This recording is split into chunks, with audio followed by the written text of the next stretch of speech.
Okay. Static second session అని పెడతాం. Okay. Now మనం ఏం చూస్తున్నాం? స్టాటిక్ గురించి చూస్తున్నాం. Static keyword. So static keyword అని పెట్టగానే దానికి మీనింగ్ ఏంటంటే స్టాటిక్ కీవర్డ్ ఆల్రెడీ మనం చూసాం. ఏది? మెయిన్ మెథడ్కి ఎప్పుడు స్టాటిక్ అనేది వస్తూ ఉంటుంది. మెయిన్ మెథడ్ ఇంక్లూడ్ చేసామంటే అది స్టాటిక్ అని వస్తుంది. సో ఆల్రెడీ చూసాం దాన్ని. ఏంది అసలు స్టాటిక్? మళ్ళీ మనం కొన్ని మెథడ్స్ రాసుకోవచ్చు మెయిన్ మెథడ్ కాకుండా. వాటికి మనం స్టాటిక్ అనే కీవర్డ్ యూస్ చేయం. M1 ఓకే, ఇలా M1 ఈ మెథడ్కి స్టాటిక్ అనేది యూస్ చేయం మనం. మన ఇష్టం, యూస్ చేయొచ్చు అనుకుంటే యూస్ చేయాలనుకుంటే యూస్ చేయొచ్చు. సో ఇది non static method.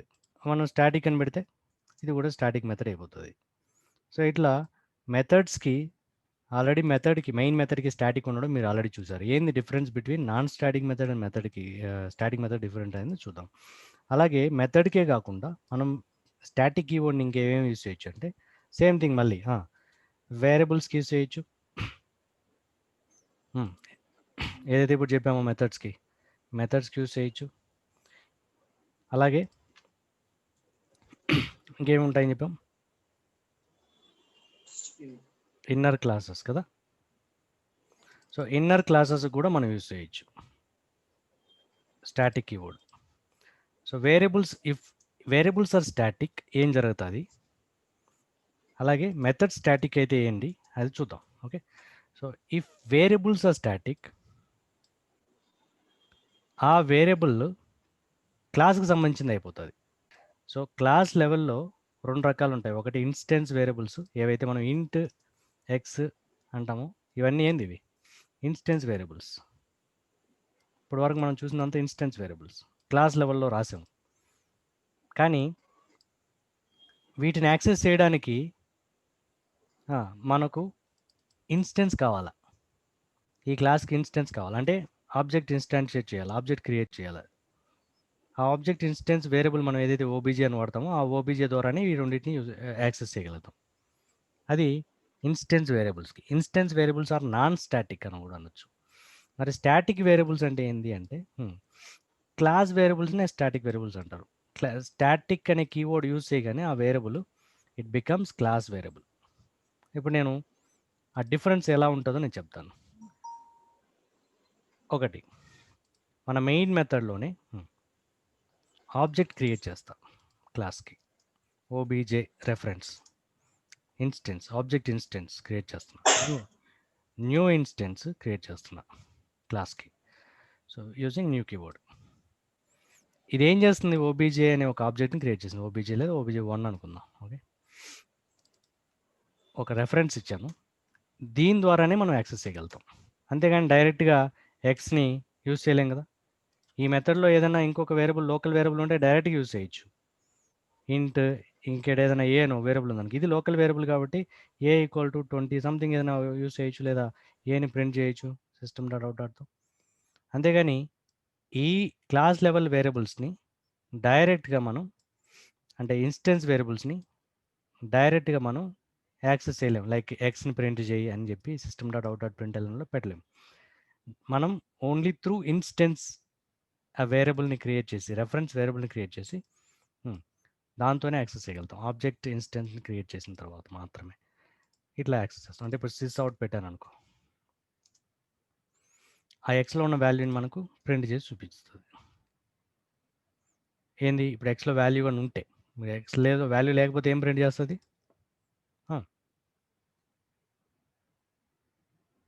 Zero. Okay, integer కాబట్టి డిఫాల్ట్ వాల్యూ 0 ప్రింట్ చేస్తుంది. రైట్, ఇది ఇన్స్టెన్స్ వేరియబుల్. త్రూ ఇన్స్టెన్స్ మాత్రమే మన OBJ1.x మాత్రమే యాక్సెస్ చేయగలుగుతాం. అలాగే ఇంకోటి OBJ1 డాట్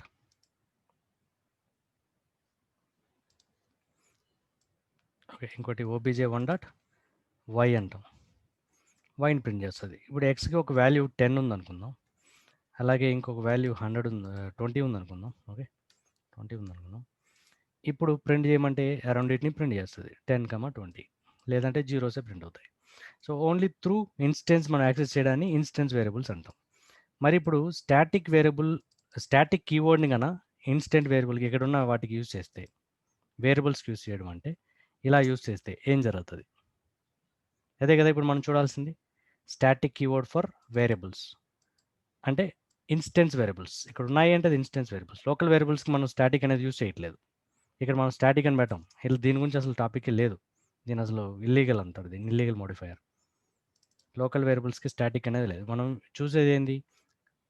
ఇన్స్టెన్స్ వేరియబుల్కి మనం ఇన్స్టెన్స్ వేరియబుల్కి మాత్రమే స్టాటిక్ కీవర్డ్ యూజ్ చేస్తాం.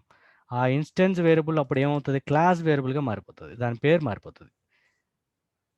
స్టాటిక్ కీవర్డ్ యూజ్ చేయగానే ఇన్స్టెంట్ వేరియబుల్ క్లాస్ వేరియబుల్గా మారుతుంది. ఓకే, సో అది ఎలా యాక్సెస్ చేయొచ్చు? మరి ఇక్కడ ఎర్రర్ వచ్చిందా? ఇప్పుడు ఇక్కడ ఎక్స్కి ఎర్రర్ వచ్చిందా? ఇక్కడ రాదు. సేమ్ థింగ్, ఏం ప్రాబ్లం లేదు. బట్ డిఫరెన్స్ ఎప్పుడు వస్తుంది అంటే ఇప్పుడు నేను ఇంకొక ఆబ్జెక్ట్ క్రియేట్ చేస్తాను.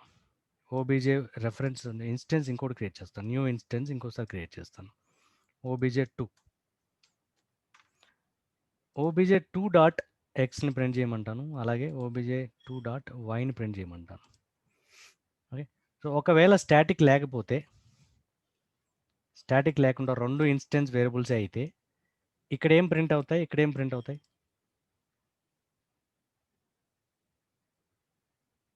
డిఫాల్ట్ వాల్యూస్, ఇక్కడ డిఫాల్ట్ వాల్యూస్ మనం ఏం మాడిఫై చేయలేదు కదా. సో ఇక్కడ 1020 ఉంటే ఇక్కడ 1020 ప్రింట్ అవుతాయి, ఇక్కడ కూడా 1020 ప్రింట్ అవుతాయి. సో 1020 అవుట్పుట్ వచ్చిందా? రైట్. ఇప్పుడు ఒకదానికి స్టాటిక్ ఇప్పుడు నేను ఇంకొక చేంజ్ చేస్తాను, చిన్న చేంజ్ చేస్తాను. ఎక్స్ ప్రింట్ చేసే ముందు ఓబీజే డాట్ ఎక్స్ అని ఎక్స్ చేయాలి. ఇలాగే కదా ఎక్స్ చేయాల్సింది. ఎస్, తీసుకోవడమే కాదు, వాల్యూ కూడా ఇవ్వచ్చు వేరియబుల్స్కి. ఈక్వల్ టు 100 అంట.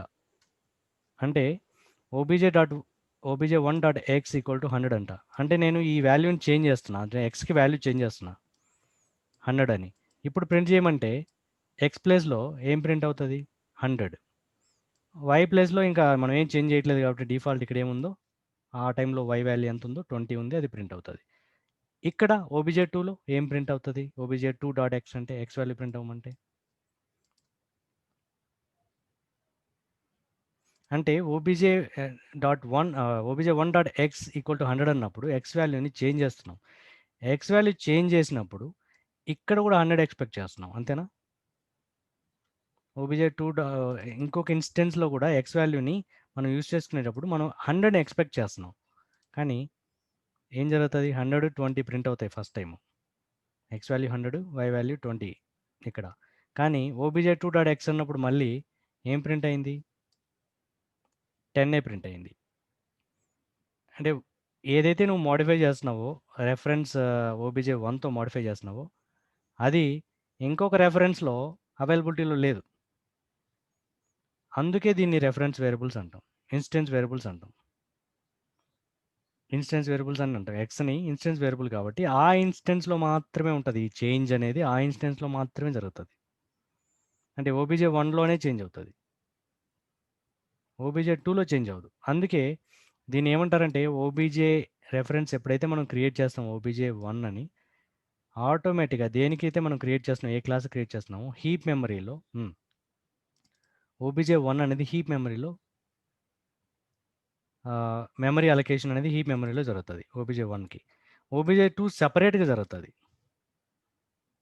ఓకే, అప్పుడు OBJ two dot X, OBJ two dot Y అనేది సపరేట్ లొకేషన్స్ అయిపోతాయి.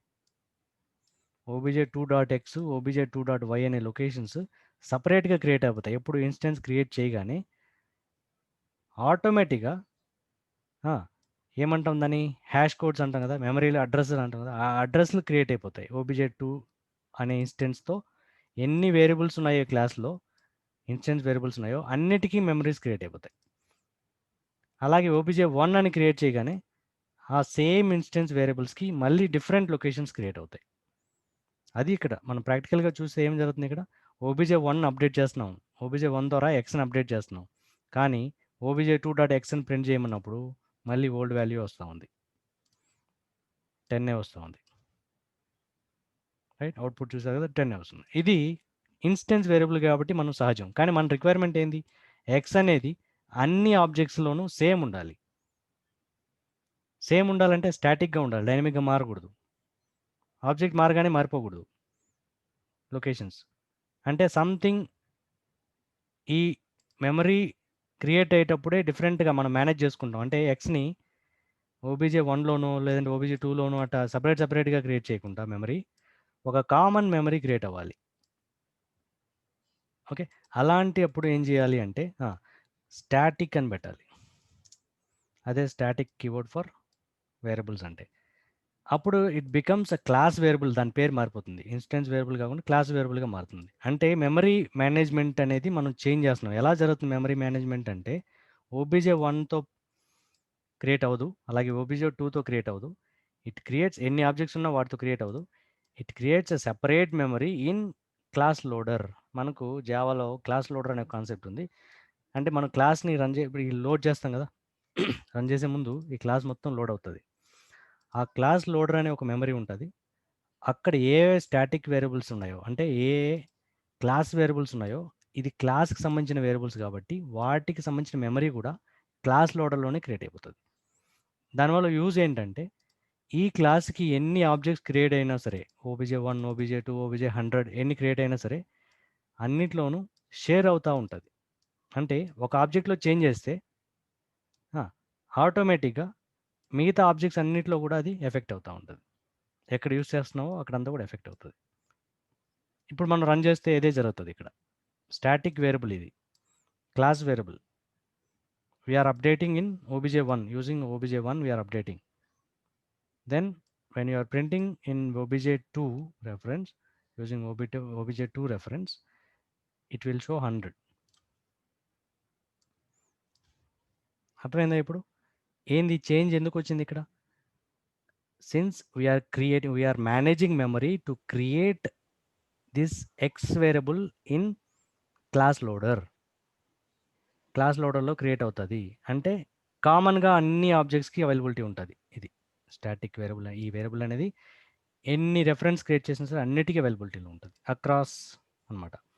అలాగే అక్రాస్ ఒక మెథడ్లో మోడిఫై చేస్తే అక్రాస్ రెఫరెన్స్లో ఒక రెఫరెన్స్తో మోడిఫై చేస్తే అక్రాస్ రెఫరెన్స్ అన్ని రెఫరెన్స్కి ఎఫెక్ట్ అవుతుంది. సో ఆ చేంజ్ అనేది అన్ని రెఫరెన్స్కి అవైలబిలిటీలో ఉంటుంది. సో అది static variable, static keyword for variables. అర్థమైందా? ఏం డౌట్ ఉందా ఇక్కడ? స్టాటిక్ కీవర్డ్ ఫర్ వేరియబుల్స్, దీన్నే క్లాస్ వేరియబుల్ అంటారంటున్నా. దీన్ని యాక్సెస్ చేయడానికి ఓబీజే 1.x అనే అవసరమే లేదు. యాక్సెస్ చేయడానికి ఇది అవసరమే లేదు. ఇక్కడ వార్నింగ్ చూపిస్తుంది, ఎర్రర్ కాదు, వార్నింగ్ చూపిస్తుంది. అంటే నువ్వు కష్టపడి ఆబ్జెక్ట్ క్రియేట్ చేసినావు, ఓకే, ఆబ్జెక్ట్ క్రియేట్ చేసినావు ఎందుకంటే నువ్వు వైని యాక్సెస్ చేయడానికి క్రియేట్ చేసుకో, పర్వాలేదు. కానీ నువ్వు ఎక్స్ని యాక్సెస్ చేయడానికి అసలు ఆబ్జెక్టే అవసరం లేదు. ఎందుకంటే X memory is there in class loader. నువ్వు క్లాస్ని యూజ్ చేస్తే చాలు, క్లాస్ నేమ్ని యూజ్ చేస్తే చాలు అని అంటుంది ఇక్కడ. అంటే ఎలా? ఆబ్జెక్ట్ రెఫరెన్స్ ఓబీజే 1 అనేది అవసరం లేదు, క్లాస్ నేమ్ ఉంది కదా, ఈ క్లాస్ నేమ్తోనే, అంటే ఈ రెఫరెన్స్ క్రియేట్ చేయక ముందే నేను రాస్తాను చూడు, క్లాస్ నేమ్ డాట్ ఎక్స్ అనగానే అవైలబిలిటీలో ఉంటుంది అది.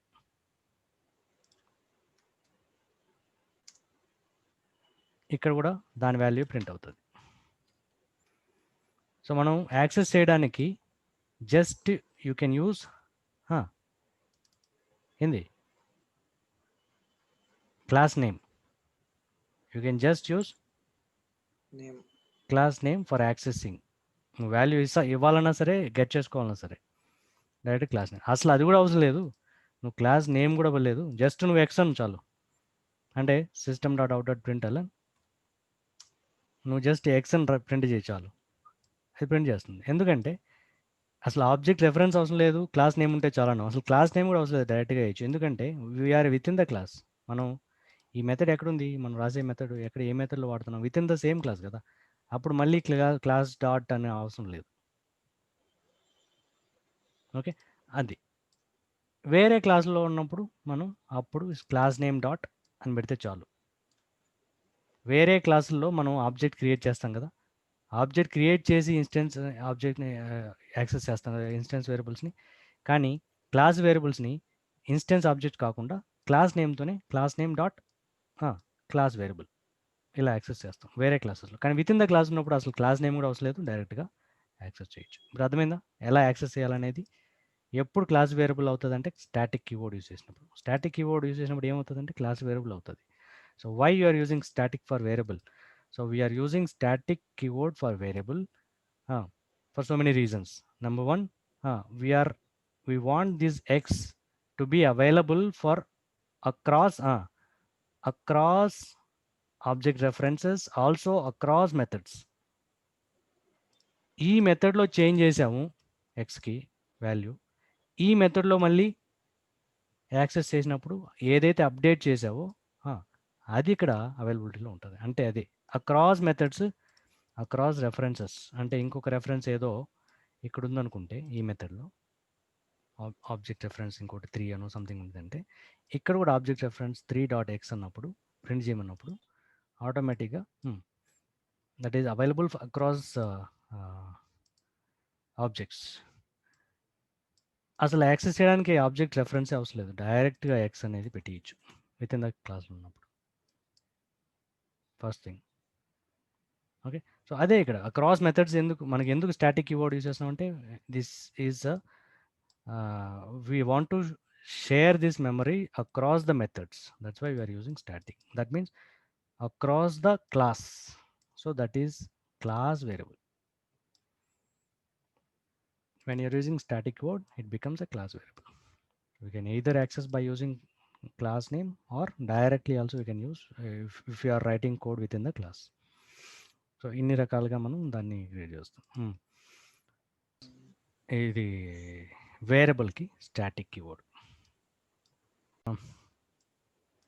ప్రస్తుతానికి దీన్ని కమెంట్ చేస్తున్నాను, ఇవన్నీ కమెంట్ చేస్తున్నాను. సార్ నేను వేరే క్లాస్ తీసుకుంటున్నాను, సపరేట్ క్లాస్, మెయిన్ క్లాస్ కాకుండా ఇంకొక క్లాస్ తీసుకున్నాను, CL1. సో ఇందులో కూడా వేరియబుల్స్ ఉండొచ్చు, అలాగే మెథడ్స్ ఉండొచ్చు, అలాగే ఇన్నర్ క్లాసెస్ ఉండొచ్చు. సో ఈ క్లాస్లో మెథడ్స్ ఉంటాయి కదా, వీటికి నేను చూపిస్తున్నా కొన్ని స్టాటిక్ మెథడ్స్, కొన్ని నాన్ స్టాటిక్ మెథడ్స్. సో ఎలా బిహేవ్ అవుతుందో చూద్దాం.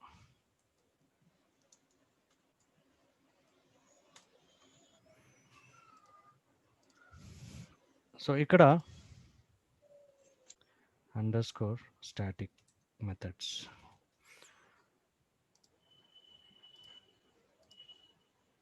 సో ఒక క్లాస్ క్రియేట్ చేశాను, static class with static methods అని. సో ఇక్కడ ఒక మెథడ్ నాన్ స్టాటిక్, ఒకటి స్టాటిక్ మెథడ్స్ రాస్తున్నాను. So M1 is a non static method. దీంట్లో ఉన్న దీంట్లో ఉన్న ప్రాసెస్ అంతా మనం ఇంప్లిమెంటేషన్ యూజ్ చేసుకోవాలంటే, ఈ మెథడ్ని కాల్ చేయాలంటే compulsory we need to create instance for this class, object instance. ఎక్కడ క్రియేట్ చేస్తాం మనం? ఇక్కడ మెయిన్ మెథడ్లోనే చేద్దాం, రన్ చేయాలి కాబట్టి. ఆ క్లాస్కి obj equal to new create చేస్తున్నాను. దీని ద్వారా మాత్రమే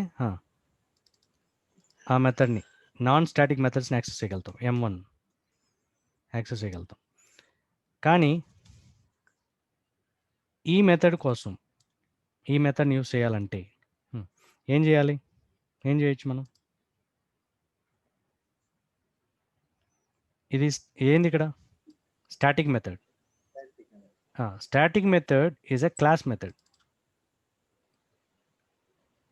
ఇది ఇన్స్టెన్స్ మెథడ్స్ అనుకోవచ్చు. ఇంతకుముందు వేరియబుల్స్ చెప్పినట్టు చెప్పాలంటే ఇన్స్టెన్స్ వేరియబుల్ లాగా ఇన్స్టెన్స్ క్రియేట్ చేసి మాత్రమే యాక్సెస్ చేయాలి వేరియబుల్స్ని. అలా ఇన్స్టెన్స్ క్రియేట్ చేసి మాత్రమే మెథడ్ని కాల్ చేయాలి.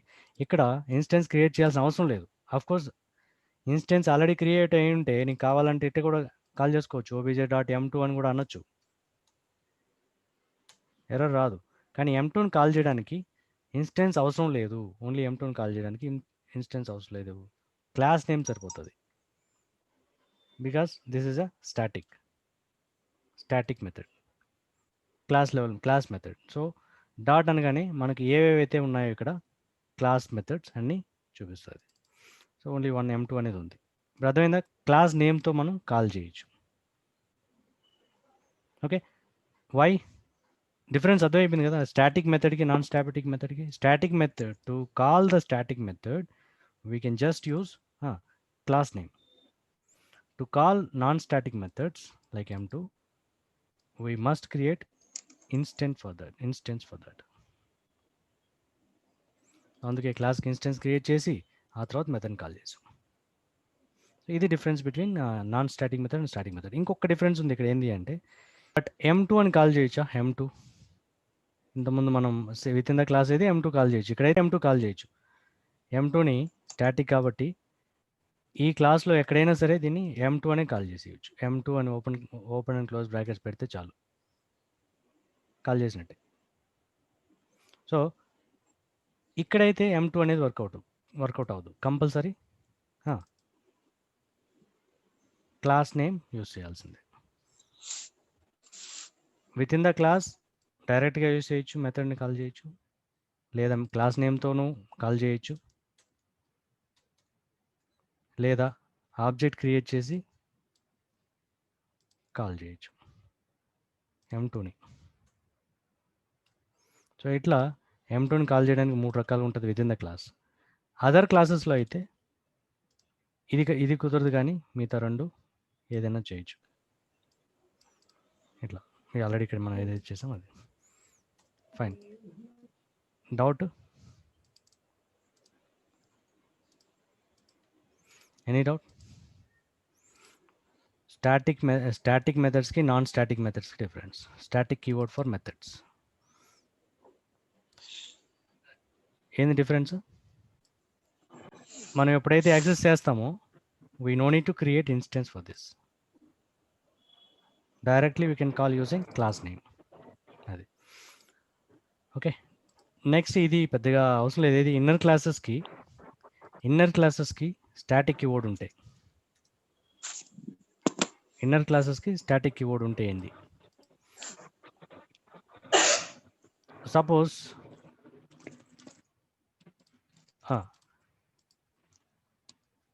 ఇన్నర్ క్లాసెస్కి ఎలా ఉంటుంది? ఇప్పుడు క్లాస్లో మళ్ళీ క్లాస్ ఉండొచ్చు కదా, అదే కదా, రైట్? సో నేను INN1 అంటాను, inner class. Okay, inner class 1 ఇది. ఇంకొక క్లాస్ ఉంది విచ్ ఈస్ స్టాటిక్. ఈ రెండింటికి డిఫరెన్స్ ఏందో చూద్దాం. అంతే కదా, స్టాటిక్ ఇన్నర్ క్లాస్ 2. 2 క్లాసులు క్రియేట్ చేశాను. ఓకే, ఇన్నర్ క్లాస్కి 2 క్లాసులు తీసుకున్నాను. ఒకటి నాన్ స్టాటిక్ ఇన్నర్ క్లాస్, ఇంకోటి స్టాటిక్ ఇన్నర్ క్లాస్. ఈ రెండింటికి డిఫరెన్స్ ఎలా వస్తుందంటే సేమ్ థింగ్, మెథడ్కి ఎలాగుందో అలాగే ఈ క్లాసెస్కి ఆబ్జెక్ట్ క్రియేట్ చేసేటప్పుడు, ఇంతకుముందు ఏంది మెథడ్ లెవెల్లో ఏం చెప్పాం, ఆ పర్టికులర్ మెథడ్ కాల్ చేసేటప్పుడు డిఫరెంట్ ఉంటుంది. స్టాటిక్ ఉన్నప్పుడు ఎలా కాల్ చేయాలి, నాన్ స్టాటిక్ ఉన్నప్పుడు ఎలా కాల్ చేయాలి, కాల్ చేసేప్పుడు ఆ మెథడ్ బాడీని కాల్ చేసేటప్పుడు, అంటే ఆ మెథడ్లో ఉన్న కోడ్ అంతా రన్ చేయాలంటే మెథడ్ని కాల్ చేయడం అంటారు. ఆ మెథడ్ని కాల్ చేయడానికి డిఫరెన్సెస్ చూసాం. కానీ ఇక్కడ ఎక్కడ డిఫరెన్స్ ఉంటుంది? క్లాస్ ఇది మెథడ్ కాదు. ఇవి క్లాస్లో మళ్ళీ క్లాసెస్. వీటికి స్టాటిక్ ఇన్నర్ క్లాస్కి నాన్ స్టాటిక్ ఇన్నర్ క్లాస్కి డిఫరెన్స్ ఏంటి అంటే, ఎప్పుడు వస్తుందంటే డిఫరెన్స్, క్లాస్ అంటే ఏం చేస్తాం మనం? కాల్ చేయం కదా. మెథడ్ అంటే కాల్ చేస్తాం. క్లాస్ అంటే ఏం చేస్తాం? జనరల్గా ఆబ్జెక్ట్ క్రియేట్ చేస్తాం క్లాస్కి. దాంట్లో ఈ క్లాస్లో మళ్ళీ ఎన్నో మెథడ్స్ ఉంటాయి, వేరియబుల్స్ ఉంటాయి, ఇన్నర్ క్లాస్ మళ్ళీ కూడా ఉండొచ్చు. సో అలాగే దీంట్లో కూడా వేరియబుల్స్ ఉంటాయి, మెథడ్స్ ఉంటాయి, ఇన్నర్ క్లాస్ ఉంటాయి. సో వీటిలో ఉన్న మెథడ్స్ అన్నిటిని యాక్సెస్ చేయాలంటే ఏం చేయాలి? దీనికి ఆబ్జెక్ట్ క్రియేట్ చేయాలి. అలాగే దీంట్లో ఉన్న మెథడ్స్ అన్నీ యాక్సెస్ చేయాలంటే ఏం చేయాలి? దీనికి ఆబ్జెక్ట్ క్రియేట్ చేయాలి, INN2కి. ఇది మళ్ళీ ఈ 2 ఎక్కడున్నాయి? ఈ 2 క్లాసులు విత్ ఇన్ అనదర్ క్లాస్ ఉన్నాయి. ఎలా అసలు క్లాసెస్కి క్రియేట్ చేయాలి? జనరల్గా ఎలా క్రియేట్ చేయాలి అంటే, ఫస్ట్ పేరెంట్ క్లాస్కి ఆబ్జెక్ట్ క్రియేట్ చేయాలి.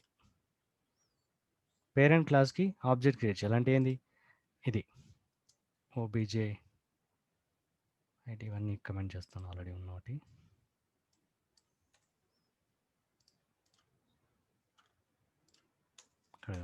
ఇక్కడ సో ఇవన్నీ కమెంట్ చేస్తాను.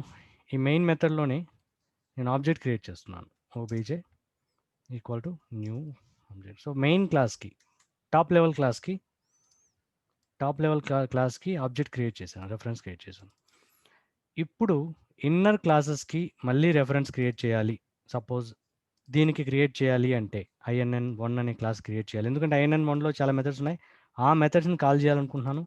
అందుకోసం ఏం చేయాలి? ANN1 అనే ఇన్నర్ క్లాస్‌కి ఆబ్జెక్ట్ క్రియేట్ చేయాలి మళ్ళీ. సో, దాన్ని క్రియేట్ చేయాలంటే ముందు పేరెంట్ క్రియేట్ చేయాలి. అది నాన్ స్టాటిక్ ప్రొసీజర్. ఎలా ఎలా క్రియేట్ చేయాలి ఇక్కడ? ఈ ఆబ్జెక్ట్ రెఫరెన్స్‌ని యూజ్ చేసి ఆ! ఓబీజే డాట్ న్యూ అనాలి. OBJ dot new. ఏం క్లాస్ నేమ్ ఇక్కడ?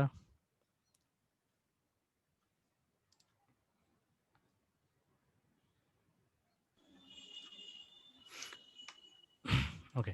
సో, ఇక్కడ ప్రొసీజర్ ఏంటి? INN1కి ఆహ్, ఎలా దీనికి కాల్ చేయాలి? New class name INN1. New INN1 కన్‌స్ట్రక్టర్‌ని ఎలా కాల్ చేస్తున్నాం ఇలాగ. ఇది జనరల్‌గా న్యూ ఇన్‌స్టెన్స్‌ని క్రియేట్ చేయడానికి ముందు పేరెంట్ ఆబ్జెక్ట్ క్రియేట్ చేసి parent object dot new inner class. ఇప్పుడు ఇది దీని లెక్కన. న్యూ ఎలా రాసాం రైట్ సైడ్ దాని లెక్కన. ఇంకా లెఫ్ట్ సైడ్ మనం ఏం చేయాలంటే ఇలాగా ఆబ్జెక్ట్ ఓ రెఫరెన్స్ ఒకటి తీసుకుంటాం. సో, ఏం రెఫరెన్స్ తీసుకుందాం ఇక్కడ అంటే దాన్ని రెఫరెన్స్ క్రియేట్ చేయాలంటే సపోజ్ నేను OBJINN అని పెడతా. INN1 సంథింగ్ ఏదో ఒకటి పెట్టా. పేరు పెట్టా. కానీ దీని యొక్క టైప్ మనం మెన్షన్ చేయాలి కదా! దీని టైప్ అంటే ముందర ఉంటది. ఇక్కడ ఎలాగైతే క్లాస్ నేమ్ ఉందో ముందర అలాగా దీనికి టైప్ అనేది మెన్షన్ చేయాలి. ఏం టైప్ అంటే ఎలా మెన్షన్ చేయాలి టైప్ అంటే దానికి ఒక హైరార్కీ ఉంటది. Main top level class name రాయాలి first. Right. Dot inner class అన్నీ కనిపిస్తాయి. ఏది ఇక్కడ మనకేముంది ఇక్కడ INN1 కదా! డాట్ INN1 అని రాస్తే ఇది లైక్ ఇది టైప్. టైప్ రాసేప్పుడు మనం హైరార్కీ రాయాలి. ఈ క్లాస్‌లో మళ్ళీ ఇన్నర్ క్లాస్ ఉందనుకో, ఇన్నర్ క్లాస్‌లో మళ్ళీ ఇన్నర్ క్లాస్ అలా ఉన్నాయనుకో, ఇలా డాట్ డాట్ అని రాసుకుంటూ పోవాలి. ఓకే. ఇది టైప్. నేనిచ్చిన నేము OBJINN1 అని పేరు పెట్టాను. ఈక్వల్ టు ఇన్స్టెన్స్ ఎలా క్రియేట్ చేయాలి? న్యూ ఇన్స్టెన్స్ ఎలా క్రియేట్ చేయాలి ఫర్ ద ఇన్నర్ క్లాస్ అంటే parent class reference dot new inner class reference. ఇది జనరల్‌గా నాన్ స్టాటిక్ ఇన్నర్ క్లాసెస్‌కి ప్రొసీజర్. ఆబ్జెక్ట్ క్రియేట్ చేయడంలో ఇలా ఉంటది. కానీ డిఫరెన్స్ ఇప్పుడేందంటే మనకి ఇంకొక ఇన్నర్ క్లాస్ ఉంది. అది స్టాటిక్ ఇన్నర్ క్లాస్. దీనికి డిఫరెన్స్ ఎక్కడ తెలుస్తుందో చెప్తాను. పేరెంట్ క్లాస్‌కి ఆబ్జెక్ట్ క్రియేట్ చేయాల్సిన అవసరం లేదు. అంతే డిఫరెన్స్. మనకు రెఫరెన్స్ అవసరం లేదు. మెథడ్‌ని కాల్ చేయడానికి ఎలాగైతే ఆబ్జెక్ట్ రెఫరెన్స్ అవసరం లేదో క్లాస్ నేమ్ సరిపోతుందో, అలాగే ఇన్నర్ క్లాసెస్‌కి ఆబ్జెక్ట్ రెఫరెన్సెస్ క్రియేట్ చేస్తాం ఆల్ క్లాసెస్‌కి. కాబట్టి ఆబ్జెక్ట్ క్రియేట్ చేసేటప్పుడు ఈ విధంగా పేరెంట్ క్లాస్‌కి ముందు ఆబ్జెక్ట్ క్రియేట్ చేసి ఆ తర్వాత చేయాల్సిన అవసరం లేదు. అదెలా అంటే హ్మ్. ఈ పేరెంట్‌తోనే మనం రెఫర్ చేయొచ్చు. పేరెంట్ డాట్ INN2 కదా! INN2. ఇది టైప్ మాత్రం మారదు. INN2 అయితే ఇదే విధంగా హైరార్కీ ఇవ్వాల్సిందే. బట్ రెఫరెన్స్ నేనేం చేస్తాను ఇంకొక రెఫరెన్స్ ఏదో ఒకటి ఇవ్వాలి కాబట్టి డాట్ 2 ఏదో 2 ఇచ్చాను. ఓకే. ఇక్కడ మనం ఇలా క్రియేట్ చేసాం. ఇలా క్రియేట్ చేయాలంటే ముందు పేరెంట్ రెఫరెన్స్ కావాలి. కానీ ఇక్కడ అవసరం లేదు. ఏదైతే ఇక్కడ ఉందో class dot outer class dot inner class same అదే తీసుకొనొచ్చి కన్‌స్ట్రక్టర్ లాగా ఇన్నర్ క్లాస్ కన్‌స్ట్రక్టర్ లాగా కాల్ చేస్తాం. సింపుల్ ఇది. ఒకే లైన్‌లో ఆబ్జెక్ట్ క్రియేట్ అయిపోయింది. దేనికి? స్టాటిక్ ఇన్నర్ క్లాస్‌కి. ఇది డిఫరెన్స్. New keyword. ఓకే. ఇది న్యూ కీవర్డ్ మిస్ అయింది. ఫైన్. ఇది వన్ లైన్‌లో రాస్తాం స్టాటిక్ ఇన్నర్ క్లాసెస్‌కి. నాన్ స్టాటిక్ అయితే పేరెంట్ క్రియేట్ చేసినాకే ఆబ్జెక్ట్ క్రియేట్ చేస్తాం. ఇది డిఫరెన్స్. ఇంకొకటే ఉంది ఏది స్టాటిక్ బ్లాక్ అని చెప్పాను.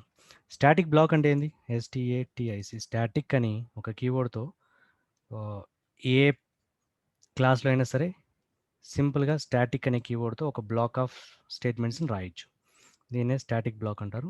ఇందులో జనరల్‌గా మనం ఏం చేస్తాం ఇంతకుముందు మనం చూసిన ఫైనల్ కీవర్డ్‌లో ఫైనల్‌లో క్లాస్ వేరియబుల్స్‌కి ఫైనల్ ఉన్నప్పుడు అంటే ఇక్కడ ఏదైతే క్లాస్ వేరియబుల్ ఉంది కదా! సో, దీనికి ఫైనల్ ఉన్నప్పుడు కంపల్సరీ మనం స్టాటిక్ బ్లాక్‌లోనే అసైన్ చేయాలి దాని వాల్యూస్. సో, స్టాటిక్ బ్లాక్ ఎందుకు వాడతామంటే ఏదైనా సరే ఇప్పుడు x ఉంది. xకి అసైన్‌మెంట్ చేయాలంటే ఈ x = 10 అనేది స్టాటిక్ వేరియబుల్ కదా! అంటే అక్రాస్ మెథడ్స్ అక్రాస్ ఉంటాయి కదా! సో, వాటికి ఇనిషియలైజ్ చేయడానికి మనం కన్‌స్ట్రక్టర్ వాటన్ని ఆబ్జెక్ట్ రెఫరెన్స్ కంటే కూడా ఇక్కడే అసైన్ చేస్తాం. x = 10 అంటాం. సో, ఇలాంటి స్టాటిక్ బ్లాక్స్ ఒక్కసారి రన్ అవుతది. ఎవ్రీ టైమ్ క్లాస్ లోడ్ అయ్యేటప్పుడు static block one time run అవుతది. మల్టిపుల్ స్టాటిక్ ఉన్నప్పుడు సీక్వెన్స్‌లో సపోజ్ 2, 3 స్టాటిక్ బ్లాక్స్ ఉన్నాయి. సో, అవన్నీ సీక్వెన్స్‌లో రన్